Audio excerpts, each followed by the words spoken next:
Hello, dear students. I am Samir Velankar. I welcome all of you to this video on the topic minimum cost spanning tree of a graph.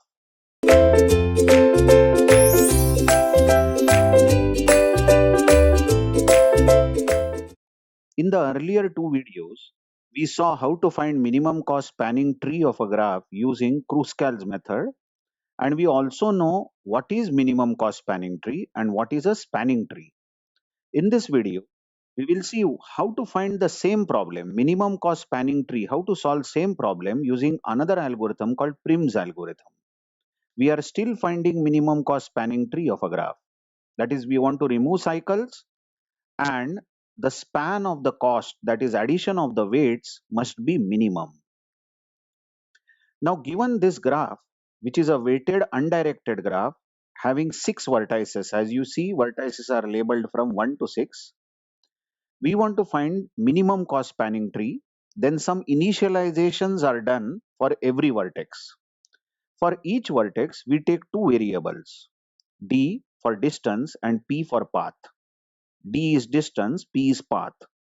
So these two variables, d and p, are taken for every vertex of the graph. And distance of all the vertices, d for all the vertices, is set to infinity. So you just check d distance for the fourth vertex is set to infinity, and path for all the vertices is set to null, nothing. So p for the fourth vertex, as I am writing, is nothing. Distance for the fifth vertex is infinity and path is null. Similarly, distance for the third vertex is infinity and path is null. For second vertex, distance is infinity and path is null. Now for the first vertex, we will set the distance to 0. Now notice, for all other vertices, we have taken distance as infinity. But for vertex 1, we will take distance as 0 and path, let it be null. Why we have taken distance of first vertex as 0, but distance of other vertices, d for other vertices, as infinity? Because we are going to start our process of finding minimum cost spanning tree from first vertex. So from wherever you start finding minimum cost spanning tree, you set the d variable for that vertex to 0. Yes. Now it's not a rule that you should start finding minimum cost spanning tree from vertex 1 only. If you want, you can start finding it from vertex 6. Just imagine you start the process from vertex 6, then distance of vertex 6, that is d, will be 0 for vertex 6 and d for other vertices will be infinity. So in that case, distance of first vertex, d for first vertex, won't be 0 but it will be infinity, because we are starting our process from sixth vertex. Okay, anyway, but we are starting our process from first vertex, so d for the first vertex is 0. Now we say that we process vertex 1. So let us tick this. We are at vertex 1 and we are processing vertex 1. Processing vertex 1 means check who are the neighbors of vertex 1. So who are really the neighbors of vertex 1? Check that neighbors of vertex 1 are 2, 6 and 4. These three are the neighbors or adjacent vertices. But be careful, you consider only those adjacent vertices of 1 which are not yet processed. Not yet processed means the vertices which are not yet ticked. We have only one vertex, vertex 1, which is right now ticked. So we can go to all the neighbors, neighbor 2, neighbor 4 and neighbor 6. Now what is a simple comparison we do is, we just check what is the distance of first vertex to its neighbor vertex 2, and the distance is 12, as you see written on the edge. Distance between 1 and 2 is 12. But now you compare what is the distance of second vertex. You observe that distance of second vertex we have set is infinity. Very large distance, isn't it?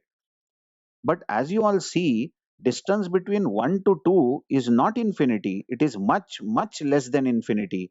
So whenever you see the distance between the vertices less than the current value of d, then you update the value of d. So I am updating the value of d to a lesser distance 12. And as soon as you update the distance of any vertex, like you have updated the distance of second vertex right now. Initially, second vertex was having d as infinity, but now d is 12. Then you immediately update the value of p for that vertex. Now p means path. Now p here will be set to 1. The reason behind that is, why did you change the distance of second vertex? You changed d of the second vertex due to vertex 1. Because you are processing vertex 1, from 1 you saw the neighbor is 2 and you updated the distance. So p, the path, will be 1. That's the vertex which due to which the distance of second vertex changed. So p is 1 because we were processing vertex 1. Similarly, you check 1 to 1 to 4 now. This is the neighbor, isn't it? 1 to 4. Okay, what's the distance of 1 to 4? As written on the edge, distance of 1 to 4 is 2, isn't it? But what is the distance of fourth vertex? We have already set. You see, it is infinity. So the distance currently given to the fourth vertex is very large as compared to actual distance between 1 to 4. So we will change this distance from infinity to 2. Okay. So what should be path P set to? P should be 1 because we are currently processing first vertex. Let's see 1 to 6 now. 1 to 6. What is the distance of 1 to 6? It is 8 as written on the edge. And you see the distance we have set for the sixth vertex. It is infinity. We will change this large distance to a small distance 8. And the path, of course, will be set to 1. And that's it. These are the neighbors of first vertex. And we now say vertex 1 is completely processed because we have seen all the neighbors of 1 and we have updated their distance. But just check, once we have done this, once we say that vertex 1 is now visited or processed, we will never consider vertex 1 again in any process. I repeat the line. We will never consider vertex 1 again in any process. We can assume that vertex 1 is out. Okay, now what? Now the next thing we do is, among the remaining vertices, 2, 3, 4, 5, 6, these vertices are now remaining to be processed. We check which vertex is having least value of d. See, every vertex is having a value of d. So which vertex is having least value for d? You can see that second vertex is having d as 12. Third vertex is having d as infinity. Fifth is having d as infinity. Sixth is having d as 8. And fourth is having d as 3. So fourth vertex is the vertex which is having least distance, isn't it? So we process the fourth vertex. It's now time to process the fourth vertex or visit the fourth vertex. So we will tick fourth vertex saying that we are processing it. And you know what you mean by processing. Processing means check the neighboring vertices of the vertex. So we are now going to check the neighbors of the fourth vertex, just as we checked neighbors of 1. But listen, while checking the neighbors of fourth vertex, you ignore those vertices which are already ticked, which are already processed. Like you can say that 4 is adjacent to 1. So you may quickly jump to 1. No, no, don't do that. Although 4 is adjacent to 1, you never go to 1 because 1 is already processed. Let's check other neighbors of 4. 4, we are processing 4 and you can observe 4 and 2 are adjacent. 4 is adjacent to 2. Let's check the distance between 4 and 2. It is 10 as written on the edge. Distance between 4 and 2 is 10. Now we compare this distance 10 with the current distance of 2. Note that d, variable d for the second vertex is 12 right now, isn't it? But then the distance we have found on the edge from 4 to 2 is just 10. It is smaller than 12. So we update this value This distance was 12, but now it will become 10. I hope you are understanding. This is the way how Prim, step after step, will keep discovering smaller distance to any vertex from other vertices. So come again, what will be the value of P now? At the second vertex, P was 1, but now P will be 4. Now, why are we updating P as 4?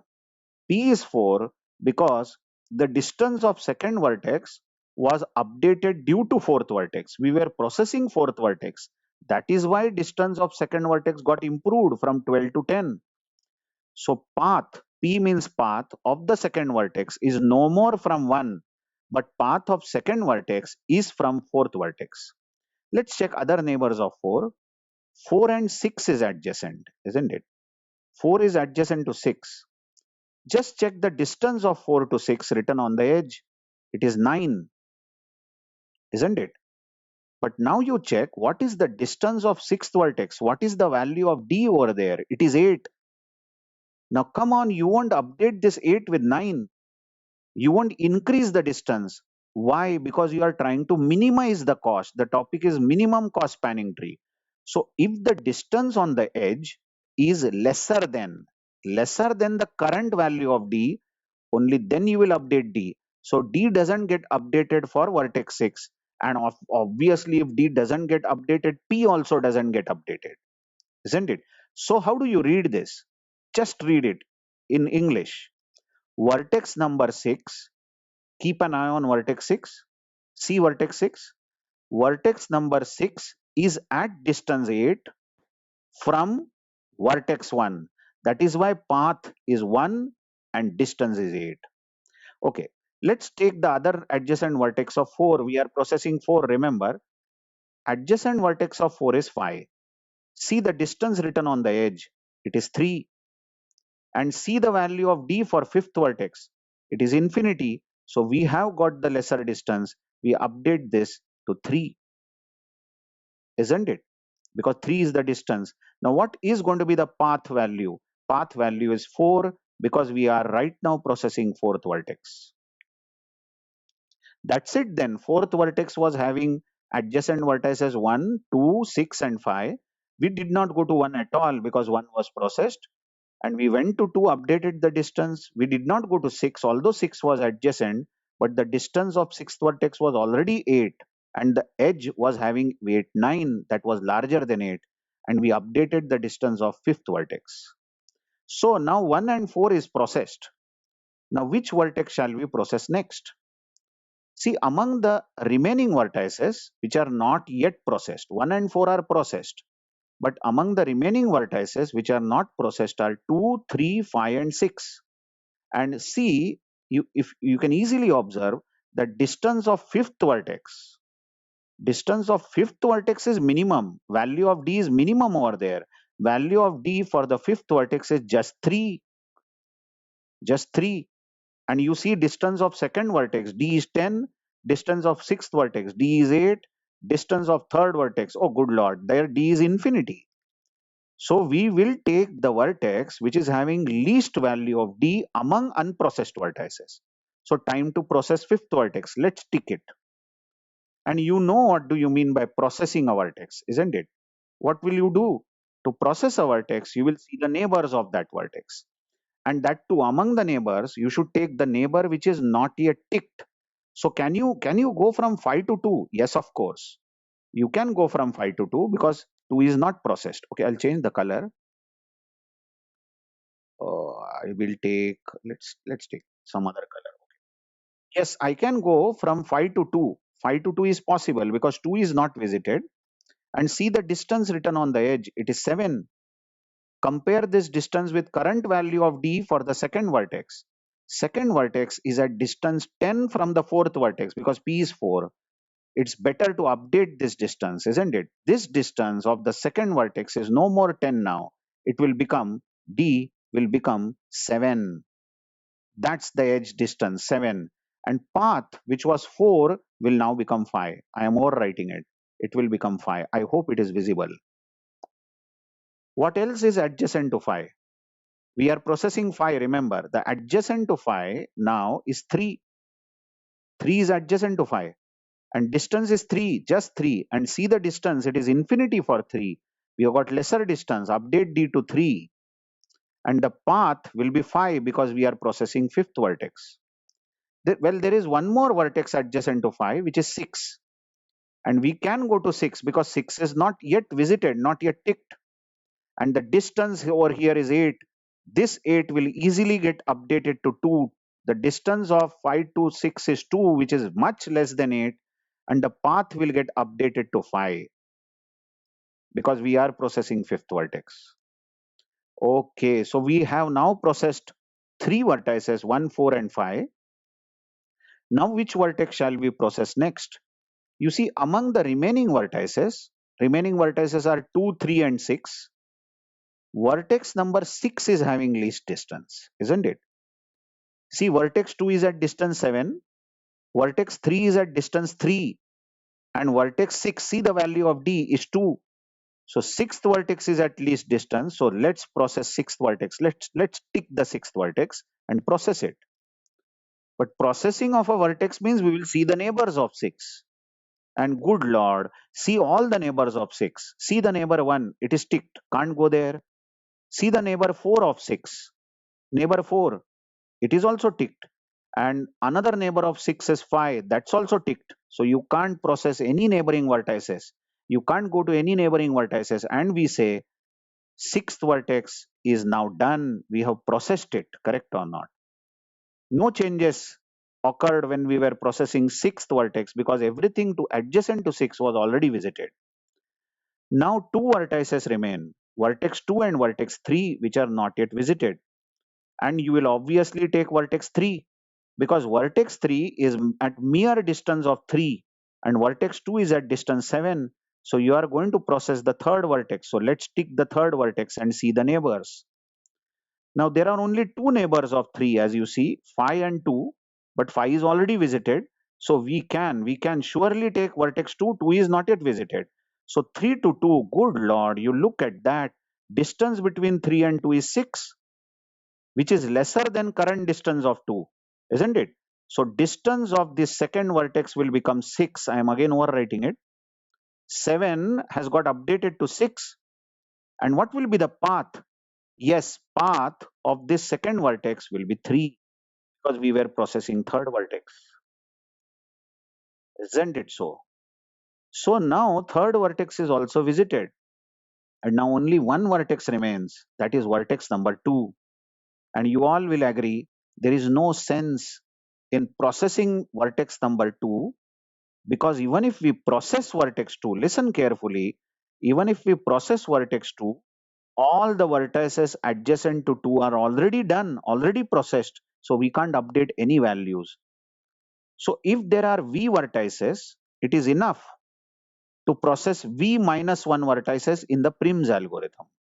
And believe it, we have found our answer. We have found minimum cost spanning tree. Now, how to draw minimum cost spanning tree? What I will do is, I will draw all the vertices as per their places, but I won't connect them.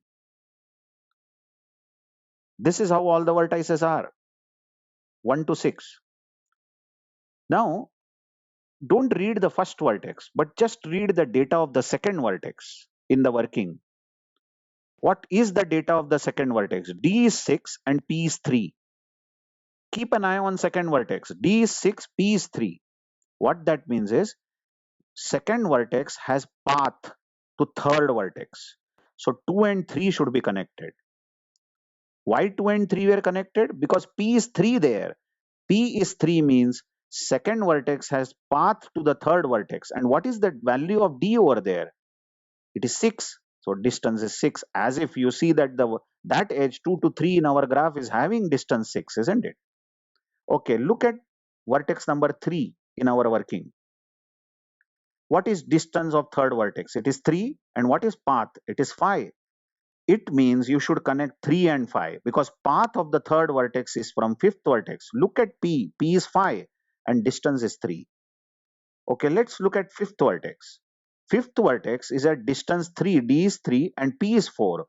As P is 4, you should connect 5 and 4 with a distance of 3. Let's see fourth vertex. P is 1 over there at 4. So you should connect 4 and 1 and distance is 3. D is 3. Let's look at sixth vertex. P is 5 over there. So you should connect 6 and 5 and the distance is 2. And look at first vertex now finally. D is 0 and P is null. Observe the first vertex. D is 0 and P is null. That means you don't have to do anything with first vertex. By the way, what we have got here is minimum cost spanning tree, writing in short, MCST. And note that this minimum cost spanning tree does not have cycles, and the minimum cost of connection is addition of all the weights, which is I think 9 plus 6 15 plus 2 17. I hope you have understood the process of constructing minimum cost spanning tree using Prim's algorithm and how two variables D and P get updated rigorously while we process any vertex. In the next video, we will do one more example of Prim's algorithm and then we should proceed to more algorithms of graph. Thank you very much.